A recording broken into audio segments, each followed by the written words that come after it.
Abdul Uzza bin Kilab Al-Quraisy Al-Asadiyah. Beliau dijuluki At-Thahira karena memang orang apa beliau itu terjaga kesuciannya, terjaga kesuciannya. Masya Allah. Lahir di rumah yang mulia dan terhormat itu kira-kira 15 tahun sebelum Rasulullah SAW lahir. Karena memang menurut sejarah itu, menurut sirah itu yang paling kuat ya, sirah yang terkuat itu adalah jarak antara Rasul dan Bunda Khadijah itu adalah 15 tahun. Gitu. Beliau tumbuh dalam lingkungan keluarga yang mulia, yang Masya Allah ya, pada gilirannya itu menjadikan beliau seorang wanita yang cerdas dan agung, dikenal sebagai seorang yang teguh, orang yang cerdik, dan juga memiliki pelangai yang luhur.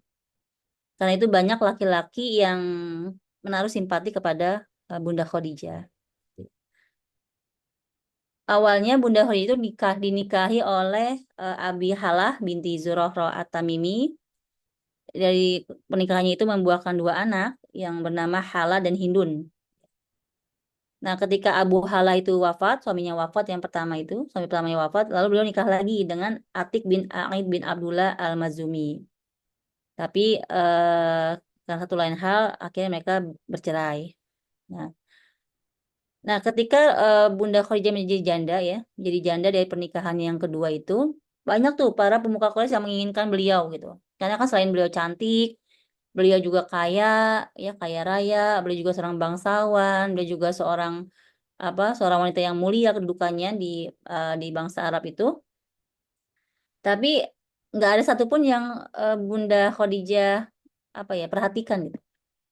Saat itu beliau hanya fokus untuk bagaimana dia mendidik anak-anaknya gitu, putra-putrinya itu yang dua orang itu.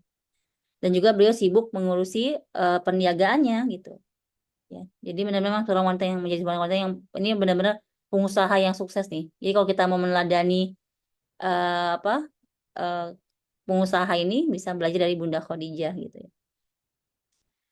Nah, suatu ketika, Masya Allah kalau kita lihat sirah itu ya, jadi eh, beliau mencari orang yang dapat menjual dagangannya. Lalu beliau mendengar ada nama Muhammad. Nama Muhammad. Lagi itu usia Rasulullah di usia 25 tahun. Usia 25 tahun, Rasulullah saat itu belum diangkat, belum menjadi nabi. Ya, Rasulullah belum diangkat menjadi nabi. Dan saat itu juga Rasulullah masih dalam kondisi ya memang pekerjaannya selain mengembala apa namanya mengembala kambing, memang Rasulullah itu apa namanya suka berdagang ya, berdagang ke negeri Syam. Lalu, nah Khadijah itu mendengar gitu bahwa eh, ada seorang yang namanya Muhammad. Ada seorang yang namanya Muhammad. Lalu kan Bunda Khadijah itu kan punya kebiasaan tuh. Dia mempekerjakan tenaga laki-laki untuk menjualkan barang-barang dagangannya. Lalu nanti bagi hasil dengan Bunda Khadijah. Nah, ketika sampai ketinggal Bunda Khadijah tentang kejujuran Rasulullah gitu ya, Nabi Muhammad itu belum belum jadi Muhammad ya, kejujuran Muhammad, terus orangnya juga amanah, terus juga akhlaknya juga mulia. Lalu Khadijah mengutus seseorang ya untuk menemui Muhammad gitu dan menawarkan kepadanya untuk memperdagangkan harta miliknya itu ke negeri Syam dengan imbalan yang paling istimewa yang nggak diberikan ke selain Nabi Muhammad SAW itu. Nah, Bunda Khadijah ketika memberikan dagangannya ke Muhammad itu beliau mengutus seorang pegawainya ya laki-laki namanya Maisaroh. Jadi kalau teman-teman pernah dengar nama Maisaroh itu bukan perempuan ya, tapi seorang laki-laki ya, laki-laki yang memang disuruh oleh Khadijah untuk mendampingi Muhammad untuk berdagang gitu, seperti itu.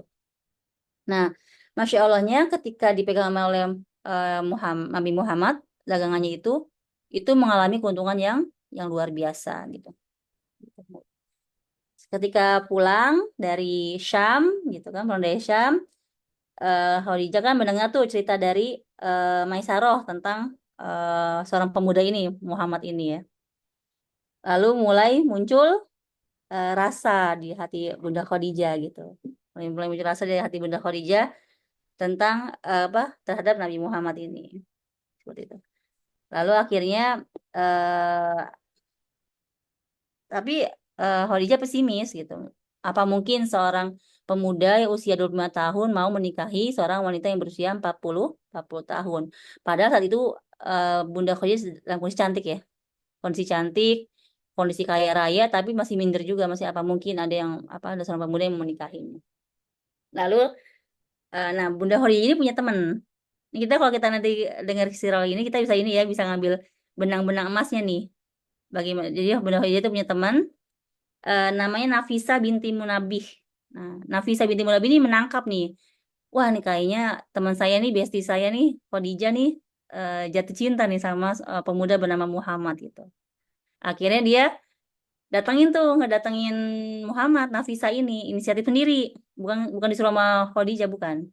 Jadi teman-teman nih yang belum nikah, kalau misalnya ada bestinya Ya, yang misalnya apa tuh, ada sinyal-sinyal gitu, ya gak apa-apa, kita sebagai temennya bisa menjadi perantara gitu, menjadi comblang dia. ya macam belakangnya gitu ya, dibolehkan. Yang penting kita kan tidak menawarkan diri sendiri, maksudnya kita nggak ujuk-ujuk gitu ya, melamar sendiri, maksudnya itu menawarkan diri kita, tapi pakai perantara itu dibolehkan. Jadi Nafisa binti Munabi itu datang kepada Rasulullah SAW gitu ya, Masya Allah. Tapi itu belum jadi Nabi ya. Soalnya saya nggak enak ngomongin Muhammad doang kayak gitu ya, pada Rasulullah SAW gitu ya. Lalu eh ada dialog tuh antara Nafisa dengan dengan Nabi ya, ada dialog gitu. Ya Muhammad gitu. Apakah yang menghalangimu untuk menikah, wahai Muhammad gitu, kata Nafisa. Ceritanya lagi ngobrol kan. Kata Muhammad, aku tidak memiliki apa-apa untuk menikah gitu. Karena memang Rasulullah SAW saat itu memang kondisinya bukan seorang yang kaya raya gitu ya. Lalu Nafisa senyum tuh, lalu mengatakan, jika aku pilihkan untukmu seorang wanita yang kaya, yang cantik dan berkecukupan, maka apakah kamu akan menerimanya gitu? Kata kata Nafisa, nanya sama sama Rasulullah. Kata Rasulullah, siapa dia gitu? Nafisa mengatakan dengan cepat tuh, Nafisa langsung jawab, dia adalah Khadijah binti Khuwailid gitu. Ya, Rasul cuma mengatakan, jika dia setuju, maka aku pun setuju. Nah, Rasul juga Masya Allah. Jadi nggak langsung yang ngomong, iya gitu, atau gimana. Tapi Rasul bilang, jika dia setuju, maka aku pun setuju gitu. Nah, makanya langsung aja tuh Masya Allah Nafisa, pas tahu dengan ada lampu hijau seperti itu, langsung apa kembali kepada Khadijah gitu, menceritakan semua dialog beliau dengan Rasulullah gitu. Maka, Masya Allah, akhirnya Rasulullah SAW datang ke paman-pamannya kan, karena emang sudah yatim piatu, datang ke paman-pamannya, lalu beliau menikahi Sayyidah Khadijah. Ya. Menikahi Sayyidah Khadijah, saat itu yang saya baca di sirah itu ya, Masya Allah, walaupun Rasulullah seorang yang tidak punya apa-apa, tapi maharnya itu sampai 20 ekor unta muda. Masya Allah ya. Nyata tuh bagaimana ini ya sampai. Nah, akhirnya disitulah mulailah pernikahan atau rumah tangga Rasulullah SAW dengan Bunda Khadijah. Disinilah ini adalah sebuah rumah tangga yang menjadi keteladanan buat kita semua sampai hari ini. Dari dan Waalaikumsalam. Selama menikah dengan Bunda Khadijah, Rasulullah tidak menikah dengan wanita yang lain ya. Karena itu memang hanya Bunda Khadijah sendiri. Kalau ada orang-orang misalnya mengatakan, orang orientalis itu ya, yang mengatakan misalnya waktu Muhammad nikahin apa Khadijah karena kaya raya gitu. Kan zaman sekarang ada kan gitu ya, misalnya deketin apa apa perempuan-perempuan yang berusia karena kaya raya gitu. Tapi Rasul tidak seperti itu. Karena kalau Rasul itu memang menikah dengan Khadijah bukan karena kekayaannya, bukan. Tapi memang karena Rasulullah melihat sosok yang luhur, sosok yang cerdas, sosok yang Masya Allah dari Bunda Khadijah ya. Karena terbukti Rasulullah tidak pernah ibaratnya ketika menikah dengan Khadijah, beliau hanya menikah satu orang aja. Padahal waktu itu kebiasaan di bangsa Arab itu pernikahan banyak wanita itu suatu hal yang lumrah saat itu ya, saat itu suatu hal yang lumrah. Tapi Rasul tidak melakukan itu. Dari pernikahannya dengan Khadijah lahir enam putra, dua putra, empat putri ya. Ada Al-Qasim atau anak pertamanya, ada Zainab, ada Ruqayyah, Ummu Kulsum, Fatimah, dan Abdullah. Yang anak laki-laki ini Al-Qasim sama Abdullah ini meninggal ketika anak-anak, ya. Yang apa Zainab, Ruqayyah, Ummu Kulsum juga meninggal ketika Rasulullah belum meninggal, meninggal duluan. Yang hanya Fatimah terakhir meninggal setelah Rasulullah wafat 6 bulan kemudian, ya. Jadi setelah Rasulullah wafat 6 bulan kemudian Fatimah menyusul Rasulullah. Ya. Nah, dari situlah kita nanti akan mulai mengenal sosok Bunda Khadijah, ya. Masya Allah, seorang wanita yang luar biasa. Jadi setelah usai akad nikah itu, eh, Bunda Khadijah itu Masya Allah benar-benar membuka pintu bagi keluarganya Rasulullah dan handai taulannya Rasulullah SAW gitu. Bahkan sampai sebentar ya, ada intermezzo dulu. Gak apa-apa, Uma, silahkan.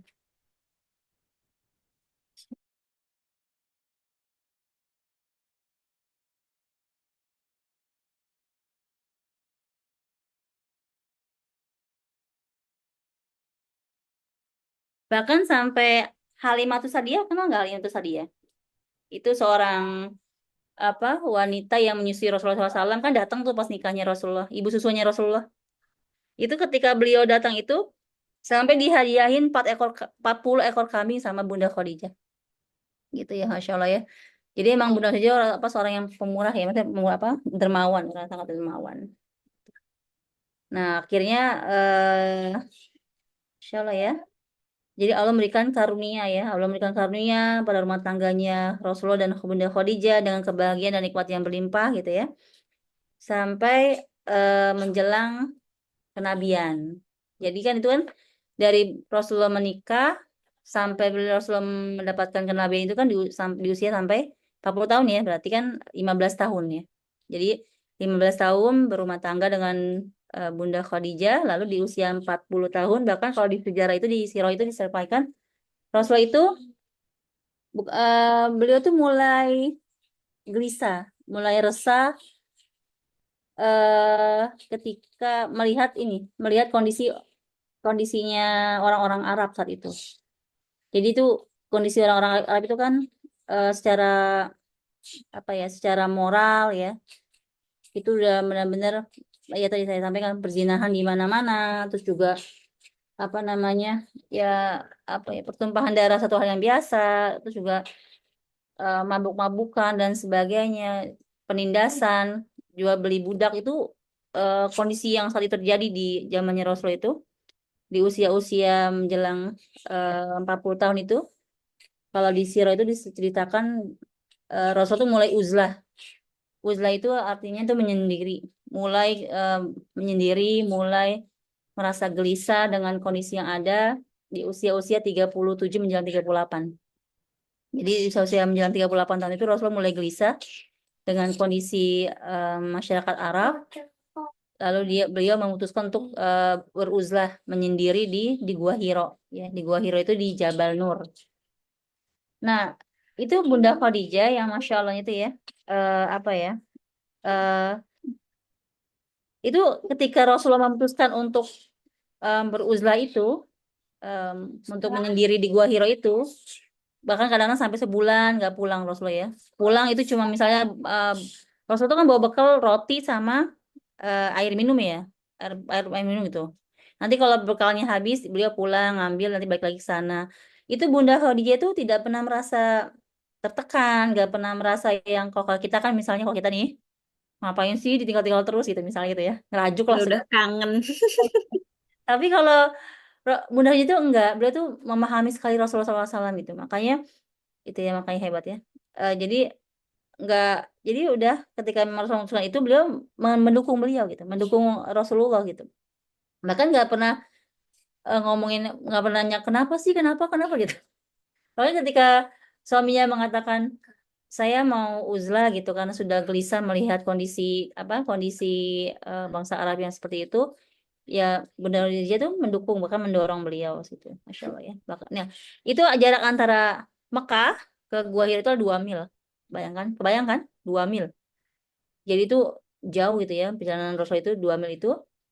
Jadi apa? Ya, itu berlangsung selama 3 tahun. Jadi ternyata Rasul itu sudah beruzlah itu selama 3 tahun sebelum beliau mendapatkan wahyu. Ya, gitu. Jadi eh, sampai yang di pas usia 40 tahun datanglah malaikat Jibril di Gua Hiro itu. Ya, di Gua Hiro datang malaikat Jibril. Di situ kalau kita baca tentang dari hadisnya Aisyah itu disampaikan bagaimana Aisyah menceritakan dengan sangat jelas gitu ya, kisah tentang ketika Jibril datang kepada Rasulullah SAW. Jadi gitu katanya, ketika Jibril datang gitu di Gua Hiro itu, Jibril mengatakan kan bacalah gitu, Iqra gitu. Iqra. Lalu lalu aku menjawab, lalu kata Rasul ini, aku menjawab, aku tidak bisa membaca gitu. Lalu malaikat Jibril mengatakan lagi, sambil memegang Rasulullah dan menangkukan apa tuh, Rasulullah itu memeluk Rasul sampai kehabisan tenaga tuh, Iqra gitu kan, aku tidak bisa membaca gitu. Sampai 3 kali itu seperti itu terus, sampai akhirnya maka Jibril menurunkan menyampaikan wahyu yang pertama ya, Al-Alaq ayat 1 sampai 5 itu, yang Iqra bismi rabbikal ladzi khalaq, khalaqal insana min 'alaq, Iqra wa rabbukal akram alladzi 'allama bil qalam 'allamal insana ma lam ya'lam. Nah, setelah itu Rasulullah tuh pulang. Ini ceritanya Aisyah ya, hadisnya Aisyah. Rasulullah tuh pulang dalam kondisi gemeteran karena nggak pernah melihat sebelumnya malaikat Jibril karena besar gitu ya. Beliau pulang ke rumah dan ketika berjumpa dengan Khadijah, beliau hanya mengatakan zamiluni zamiluni gitu. Eh, apa dasiruni maksudnya ya, selimuti aku. Jadi ketika pulang itu cuma mengatakan selimuti aku gitu. Itu Bunda Khadijah itu, Masya Allah ya, ini gambaran seorang wanita yang luar biasa ya. Eh, ketika suaminya lama nggak pulang, terus tiba-tiba pulang dalam kondisi yang gemeteran, kondisi-kondisi yang memang apa namanya, eh, yang butuh, apa, ketakutan gitu, itu ketika suaminya mengatakan selimuti aku, Bunda Khadijah itu nggak ngomong apa-apa, dia hanya menyelimuti menyelimuti Rasulullah tanpa berkata apa-apa.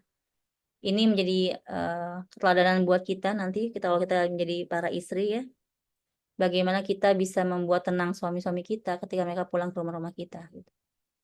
Jadi itu Masya Allah, Rasulullah tuh, Bunda Khadijah itu langsung diselimuti oleh Rasulullah SAW sampai Rasulullah tenang, baru Bunda Khadijah bertanya gitu. Baru bertanya, ada apa gitu. Baru bertanya. Jadi sebelum Rasulullah tenang, Bunda Khadijah tidak bertanya gitu.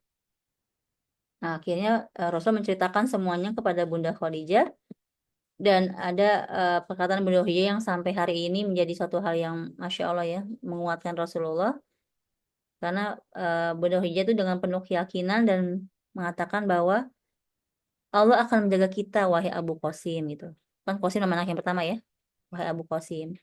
Bergembiralah wahai putra pamanku dan teguhkanlah hatimu.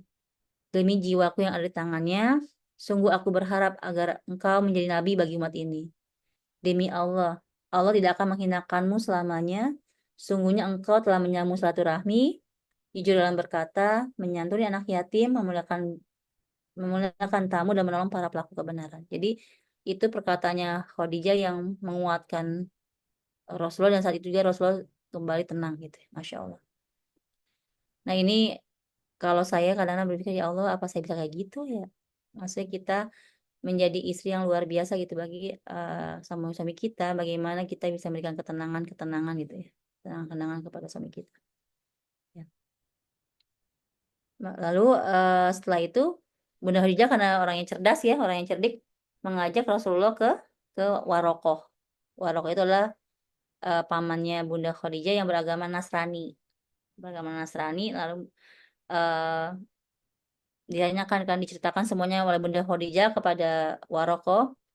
Lalu Warokoh mengatakan, eh, ada satu kalimat yang terkenal gitu dari Warokoh itu, bahwa demi yang jiwaku di tangannya, sungguhnya engkau adalah nabi bagi umat ini gitu.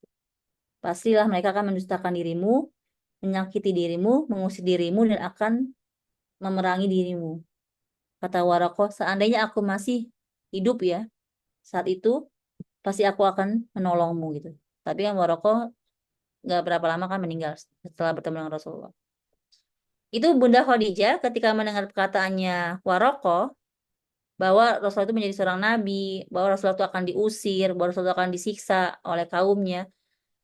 Kan kalau wanita zaman sekarang mungkin ya, ketika dengar, waduh, suami saya ini mau diginiin, kan pilihannya bisa jadi, udahlah jangan jadi nabi lah gitu. Nyusahin diri kita, nyusahin anak-anak kita, gitu kan. Tapi kalau Bunda Khadijah kan nggak seperti itu. Beliau malah menjadi orang wanita terdepan yang mendukung dakwahnya Rasulullah, yang membela Rasulullah SAW. Itu kenapa makanya beliau menjadi orang yang wanita yang mulia yang Allah janjikan surga untuknya, karena memang Masya Allah dukungan beliau terhadap Rasulullah itu memang luar biasa total.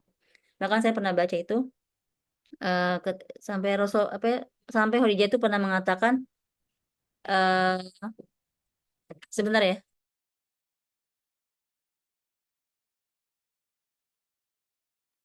sampai Khadijah itu pernah mengatakan walaupun hartaku habis itu ya, walaupun hartaku habis,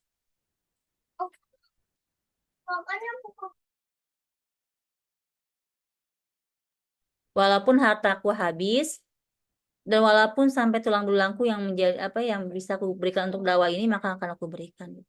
Makanya Bunda Khadijah itu luar biasa. Makanya sosok wanita yang sangat luar biasa gitu dalam dukung Rasulullah SAW. Jadi kalau kita baca sirah itu, Bunda Khadijah sebagai orang pertama yang masuk dalam Islam. Jadi beliau itu adalah asabikuna awalun ya, wanita pertama yang masuk dalam Islam bersama dengan Zaid bin Harithah, bersama dengan Ali bin Abi Thalib dan Abu Bakar As-Siddiq. Ya. Nah, sehat itulah kehidupan rumah tangganya berubah ya, karena kan Nabi Muhammad SAW menjadi seorang rasul gitu. Mulai berubah. Oh, ada yang kelewat di saya tadi, saya lupa menyatakan. Ini adalah satu hal yang luar biasa ketika ini sedikit ngulas sedikit ke belakang dulu ya. Ketika Rasulullah SAW menikah dengan Bunda Khadijah itu kan gak sekufu ya. Bunda Khadijah itu kaya dengan usahanya. Rasulullah adalah seorang yang pemuda biasa gitu. Tapi setelah menikah itu, Masya Allah nih, Bunda Khadijah itu menyamakan dirinya dengan Rasulullah. Ketika beliau menikah dengan Rasulullah, maka beliau itu menyerahkan semua bisnisnya kepada Rasulullah SAW. Beliau menjadi wanita biasa, menjadi seorang ibu, menjadi seorang istri. Jadi beliau tuh menyamakan, menyamakan dengan Rasulullah gitu. Ini suatu hal yang berat nih bagi seorang wanita nih, Masya Allah. Maksudnya ketika dia sebelum menikah, dia misalnya seorang yang luar biasa gitu ya, pekerja, atau misalnya seorang yang punya harta banyak gitu. Tapi Bunda Khadijah itu, Masya Allah, ketika beliau menikah dengan Rasulullah, pertama kali menikah itu beliau langsung menyamakan kedudukannya dengan Rasulullah. Jadi beliau berikan semua bisnisnya kepada Rasulullah, Rasulullah menjalani bisnisnya, dan bundanya hanya memilih menjadi seorang ibu dan seorang istri saat itu. Ini kelewat, saya coba lewat itu ya. Kita balik ke sini. Jadi Masya Allah nih. Nah, sejak itulah eh, kehidupan rumah tangga Rasulullah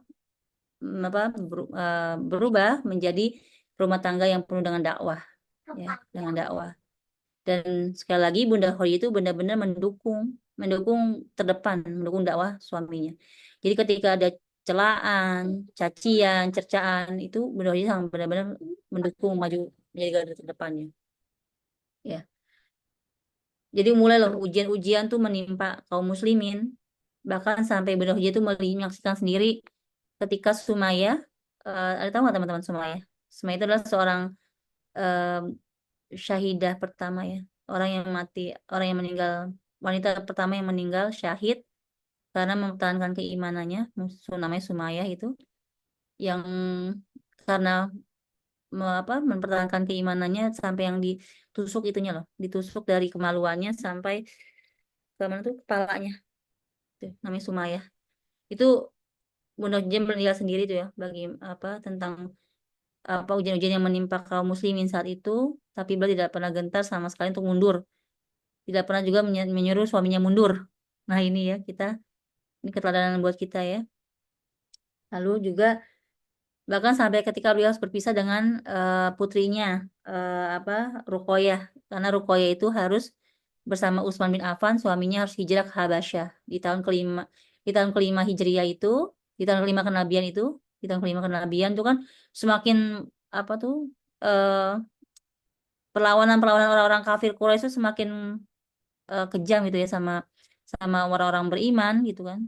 Semakin berani mereka menyiksa dan apa namanya menindas. Akhirnya diputuskan ada 12 saat itu ya, padahal di tahun kelima kenabian itu ada 12 laki-laki, 12 orang laki-laki dan 4 orang wanita yang diperintahkan oleh Allah untuk hijrah ke Habasyah. Salah satunya adalah Ruqayyah, anaknya dari Rasulullah SAW gitu. Nah, sampai di puncaknya itu ketika apa kisah pemboikotan. Kalau kita lihat di Sirah itu tentang pemboikotan itu luar biasa ya teman-teman. Jadi ada di pemboikotan itu 3 tahun, 3 tahun lamanya eh, orang-orang beriman itu diboikot. Jadi orang-orang kafir Quraisy udah karena saking bingungnya mereka ingin menghentikan dakwahnya Rasulullah SAW. Mereka kan apa karena Rasulullah saat itu dilindungi oleh Abu Thalib pamannya dan juga oleh Khadijah. Akhirnya mereka melakukan pemboikotan terhadap Bani Hashim gitu ya. Melakukan pemboikotan terhadap Bani Hashim. Itu sampai yang mereka tuh menulis menulis ditempelkan di depan Ka'bah bahwa mereka tidak akan menikah dengan Bani Hashim, tidak akan menikah dengan Bani Abdul Muthalib, bahwa mereka tidak akan berjual beli dengan orang-orang Muslim itu, bahwa mereka tidak bergaul, tidak berbaur, tidak memasuki rumah maupun berbicara dengan mereka. Gitu. Bahkan sampai Abu Thalib mau menyerahkan Rasulullah untuk mereka bunuh gitu. Sampai begitu. Tapi eh, tidak ada satupun yang mau menyerahkan Muhammad ke orang-orang kafir Quraisy itu. Jadi selama 3 tahun itu, dalam masa pemboikotan itu, ya itu mereka jadi nggak bisa jual beli, nggak bisa makan, nggak bisa macam-macam. Jadi kondisi kalau kita bayangkan teman-teman semuanya, mungkin waktu kita COVID 3 tahun kemarin, 2 tahun atau 3 tahun ya COVID ya kemarin ya, 2 ya, itu kan masih bisa lah kita apa GoFood online, masih masih inilah masih masih bisa stok aman lah ya. Tapi ini benar-benar nggak bisa jual beli dan segala macamnya sampai apa namanya itu sampai sampai habis itu ya persediaan makanannya. Nah disitulah Bunda Khadijah kan usia udah semakin eh, nambah ya. Kan Bunda Khadijah itu kan menikah dengan Rasul usia 40, ya kan? Usia 40 dia menikah dengan Khadijah, dengan Rasulullah SAW. Masya Allah ya, berarti kan beliau mulai melahirkan di usia 40 tahun. Mulai dakwah di usia tambah 2. Kalau dakwahnya di usia berapa? 40 tambah 25. 40 tambah 15. Iya nggak? Bener nggak? Kan jarak antara Rasulullah dan Bunda Khadijah kan 15 tahun bedanya. Jadi ketika usia Rasulullah 40 tahun, Bunda Khadijah usianya 55, 50, 55 50. tahun. Ya, bener kan? Ya, Jadi Masya Allah ya. Jadi di usia 55 tahun, yang kita bilang katanya wanita itu sudah apa sudah lemah, ternyata Bunda Khadijah baru memulai dakwahnya. Artinya apa teman-teman? Berarti kita yang masih muda harus lebih semangat untuk banyak melakukan kebaikan. Maksudnya, ya ini juga saya lihat Masya Allah di Sofia usia-usia sudah Masya Allah ya, masih energi itu di lapangan. Luar ya biasa. benar Uma. Itu jadi motivasi saya Uma ketika nanti sudah berumah tangga pun masih aktif luar biasa. Ya Allah. Ya makanya kita, Masya Allah ya, kita kalau kita lihat sosok Bunda Khadijah berarti kita nih harus lebih semangat karena kita kan belum usia 55 kan di sini kan, belum ada kan 55 kan. Jadi di usia 55 tahun itu Bunda Khadijah mulai menemani Rasulullah untuk dakwah dan di usia dan pemboikatan itu kan di usia apa? Di usia-usia Bunda Khadijah menjelang 60 tahun, 65 tahun. Ya. Jadi apa? Tidak lama setelah pemboikatan itu Bunda Khadijah meninggal ya. Jadi 6 bulan setelah, jadi pemboikotan kan 3 tahun tuh, diboikot 3 tahun ya orang-orang kafir Quraisy. 6 bulan kemudian Abu Thalib meninggal. Nah, nggak berapa lama setelah Abu Thalib meninggal, Bunda Khadijah juga meninggal. Itu makanya menjadi tahun kesedihan buat Rasulullah SAW. Karena 2 orang yang beliau cintai meninggal pada saat yang bersama apa tahun yang bersamaan. Ya, jadi nggak jauh berbeda, cuma berapa hari ya tua? Ya, cuma 3 hari jaraknya. Jadi jarak antara meninggalnya Abu Thalib dengan Bunda Khadijah cuma 3 hari. Itu kan benar-benar Rasulullah yang begitu cinta sama pamannya Abu Thalib, dan juga begitu cinta sama Bunda Khadijah itu benar-benar sedih gitu ya, mengalami tahun kesedihan. Jadi di situ eh Masya Allah ya, dengan wafatnya Bunda Khadijah itu di usia 65 tahun, jadi Bunda Khadijah meninggal di usia 65 tahun, eh itu cobaan-cobaan Rasulullah dalam dakwah itu semakin lebih tinggi lagi. Kenapa? Karena pertama Rasul kehilangan seorang teman ya dalam perjuangannya yang begitu tulus membela beliau, yang begitu tulus menemani beliau. Nah, jadi pada waktu yang telah ditetapkan itu nafsul mutmainnah itu ya, kalau kita baca di surat Al-Fajr itu irji ya. Nafsul mutmainnah, jiwa-jiwa yang tenang, jadi telah menghadap pada Rabbnya. Dari sini kita mengambil keteladanan ya dari Bunda Khadijah. Bagaimana beliau menjadi sosok seorang istri yang luar biasa, menjadi ibu yang luar biasa. Tapi di sini kalau kita lihat di sirah ini adalah sosok istri ya, sosok istri yang sangat-sangat luar biasa, menjadi istri yang Masya Allah ya, tidak banyak menuntut, tidak banyak mengeluh pada Rasulullah, yang selalu mendukung Rasulullah, yang selalu membenarkan Rasulullah dikala orang-orang ini berat loh. Maksudnya beratnya gini, dikala orang-orang mencibirkan Rasulullah, dikala orang-orang itu tidak percaya dengan Rasulullah, beliau itu yang membenarkan Rasulullah, itu satu hal yang berat. Ya. Jadi makanya menjadi orang yang paling Rasul cintai.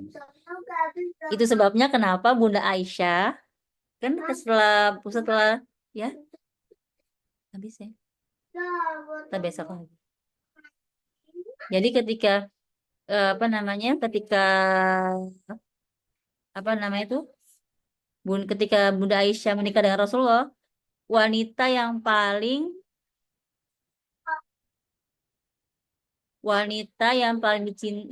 dicemburui sama Bunda Aisyah adalah Bunda Khadijah. Padahal Bunda Khadijah udah meninggal, tapi itu yang paling dicemburui sama Bunda Aisyah. Gitu. Kenapa? Karena Rasulullah itu tidak pernah melupakan Bunda Khadijah walaupun sudah menikah dengan Bunda Aisyah dengan istri yang lain.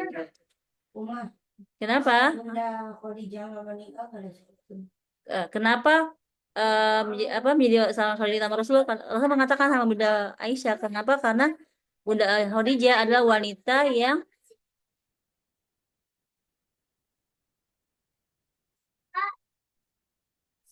rumah. Jadi karena Bunda Khadijah adalah wanita yang selalu membenarkan apa yang Rasulullah lakukan yang itu ini seperti itu. Oke. Jadi Masya Allah ini ya sedikit banyaknya kisah tentang Bunda Khadijah. Semoga bisa menjadi keteladanan buat kita semuanya. Semoga Allah meridhoi semuanya dan kita bisa meneladani beliau gitu ya. Sampai situ dulu Mbak Sofia, silakan kita lanjut dengan diskusi. Terima kasih Uma, Masya Allah. Baik teman-teman, kita buka diskusi malam ini. Kita buka diskusi materi untuk malam ini tentang Bunda Khadijah. Oke, bagi teman-teman yang mungkin ada suatu cerita atau sharing terkait materi malam ini, boleh silahkan open. Baik, Ya. bismillah. Baik, saya Afifah, Masya Allah Kak Afifah, kembali. Mbak Silahkan Kak Sofia. Afifah. Baik, bismillah. Jadi sedikit tambahin boleh ya, Uma Yulia. Jadi Ibunda Khadijah itu memiliki satu keistimewaan yang tidak dimiliki oleh istri-istri Rasulullah yang lain. Salah satunya ini ada kisah ya. Jadi eh, mana ya? Jadi suatu hari malaikat Jibril alaihissalam mendatangi Rasulullah Shallallahu Alaihi Wasallam dan berkata, wahai Muhammad Shallallahu Alaihi Wasallam, sebentar lagi Khadijah radhiyallahu anha akan membawakan makanan dan minuman untukmu. Kalau ia datang, sampaikan kepadanya salam dari Allah Azza wa Jalla dan dariku. Cara Khadijah radhiyallahu anhu menjawab salam itu pun menunjukkan keluasan pandangan dan kedalaman perasaannya. Jawabannya itu mengandung pengagungan terhadap Allah Azza wa Jalla. Doa agar Allah Azza wa Jalla menganugerahkan kepadanya kedamaian dan keselamatan serta salam untuk malaikat Jibril alaihissalam yang telah menyampaikan kepadanya salam dari Allah Azza wa Jalla. Khadijah radhiyallahu anha berkata, Allah lah Azza wa Jalla pemelihara kedamaian dan sumber segala damai. Salam untuk Jibril alaihissalam. Jadi ada satu kelebihan Ibunda Khadijah yang mungkin tadi belum diceritakan sama Yulia, bahwa beliau itu mendapat salam dari Allah langsung dan malaikat Jibril. Itu aja.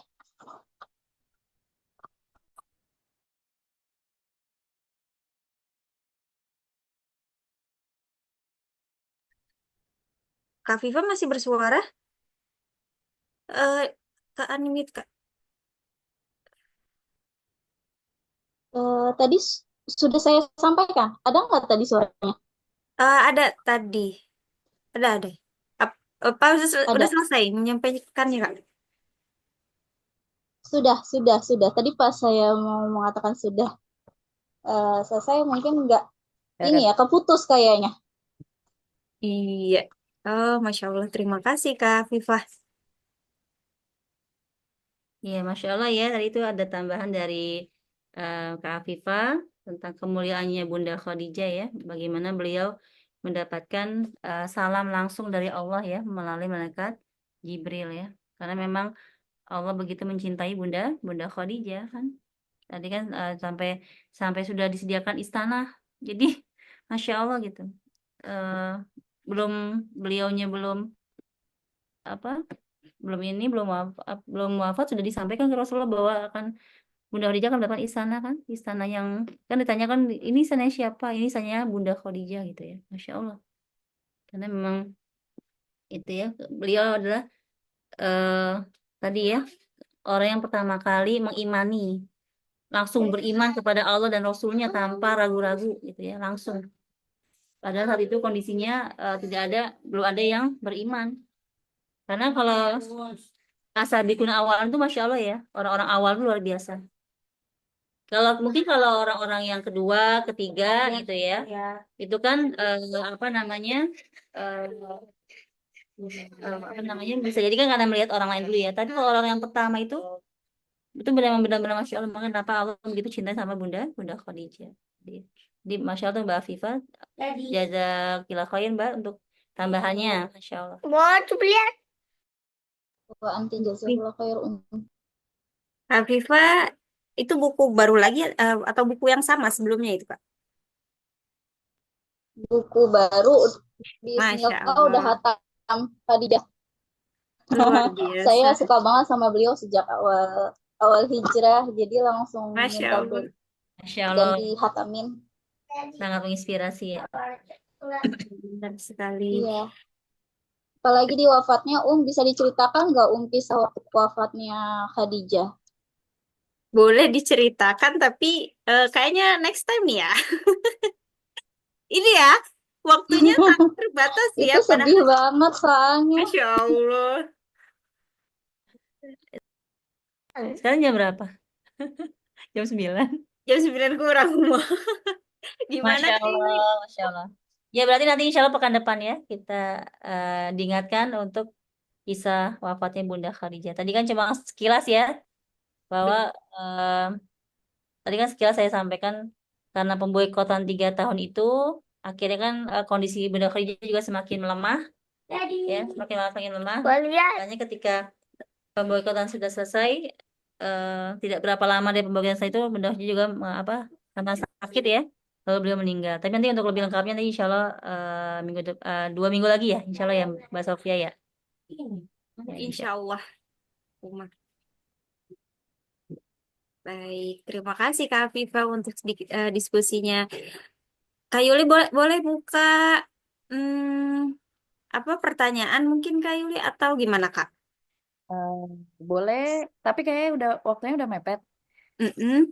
kalau masih ada satu penanya, silakan teman-teman. Mungkin nanti bisa dijawab dengan singkat atau memang kalau ternyata jawabannya tidak bisa singkat, kita bisa lanjut di 2 pekan berikutnya. Gimana? Baik. Dari teman-teman ada pertanyaan atau Firna. mungkin ada diskusi yang harus disampaikan? Gak apa-apa, nanti kita sampaikan di pekan berikutnya, teman-teman. Ada hal yang mungkin terngiang-ngiang menjadi pertanyaan di kepala kita masing-masing. Biasanya perempuan seperti itu ya. Atau Materi banget soalnya ini materinya betul-betul excited banget. Nah, bener banget. Jadi sayang nih kalau nggak ada pertanyaan atau apa gitu, teman-teman. Ada? Silahkan. mungkin nanti bisa kalau misalkan teman-teman saat ini belum ada yang ingin ditanyakan, tapi nanti mungkin ada yang ingin ditanyakan mengenai materi hari ini. Untuk melanjutkan materi di 2 pekan berikutnya, kita masih membahas Bunda Khadijah. Mungkin teman-teman bisa sampaikan di grup WhatsApp Falakoh kita. Jadi nanti kita catat kira-kira ada diskusi apa. Tapi kalau memang belum ada pertanyaan dari teman-teman, mungkin kita akan melanjutkan tadi ya kisah wafatnya Bunda Khadijah untuk 2 pekan berikutnya. Begitu. Air, Mbak Yuli, Masya Allah. Oke. Baik, terima kasih Uma, Kak Yuli, Kak Afifa untuk halakoh malam ini. Jadi teman-teman yang mungkin baru hadir, kemarin Kak Afifa juga salah satu yang buat konklusi nih buat intisari dari materi sebelumnya. Dengan buku-buku yang sudah dipersiapkan sama Kak Afifah. Sekali lagi jazakillah khairan Kak Afifah. Kemudian Umah sudah ingin disampaikan lagi, ada yang ingin disampaikan lagi Umah? Insya Allah sudah. Kak Yuli? Sedikit menyampaikan teman-teman solihah umahat semuanya yang Allah rahmati, Allah kasihi. Semoga holakoh kita tetap bisa berjalan agar teman-teman dan kita semua bisa terus mengilmui diri kita dan tetap semangat untuk hadir meneladani kisah-kisah para sahabiah di holakoh kita ini. Tentunya mungkin agak berbeda ya kalau minggu lalu ada giveaway-nya, kalau minggu ini nggak ada giveaway-nya, tapi jangan terus jadi nggak semangat karena niat kita holakoh karena Allah, karena kita memang ingin menambah iman dan takwa kita. Semoga tetap semangat. Sampai bertemu lagi mungkin nanti di 2 pekan berikutnya. Silakan Kak Sofia kalau ingin ditutup. Terima kasih dari Yuli.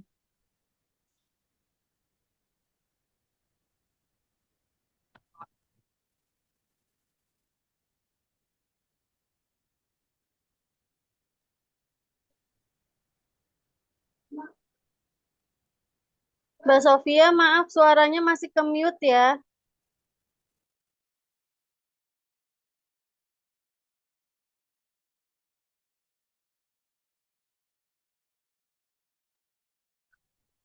Iya nih masih kemute suaranya nggak kedengeran. Ya, terima kasih sudah diingatkan. Masya Allah. Terima kasih teman-teman untuk halakoh malam ini. Terima kasih Uma, sehat-sehat. Kita tutup halakoh malam ini dengan istighfar dan doa kafaratul majelis. Astagfirullahaladzim. Subhanakallahumma wa bihamdika asyhadu alla ilaha illa anta astaghfiruka wa atubu ilaik. Sekali lagi, terima kasih untuk para perempuan hebat untuk meluangkan waktunya di malam hari ini. Semoga kita menjadi perempuan yang solihah. Amin. Terima kasih sudah menjadi Bunda Khadijah versi zaman ini. Terima kasih atas segala keikhlasan, kesabaran, kekuatan hingga bertahan sampai saat ini. Semoga kita selalu dilindungi dan dipertemukan dengan orang-orang yang solih-solihah. Amin, amin ya rabbal alamin. Sekian dari saya. Mohon maaf apabila banyak kekurangan. Terima kasih Kak Yuli dan Uma. Syukron, jazakillah khairan, jazakumullah khairan. Assalamualaikum warahmatullahi wabarakatuh. Waalaikumsalam warahmatullahi wabarakatuh. Jazakallah. Waalaikumsalam warahmatullahi wabarakatuh. Jazakumullah khairan katsiran. Terima kasih. Mas. Assalamualaikum.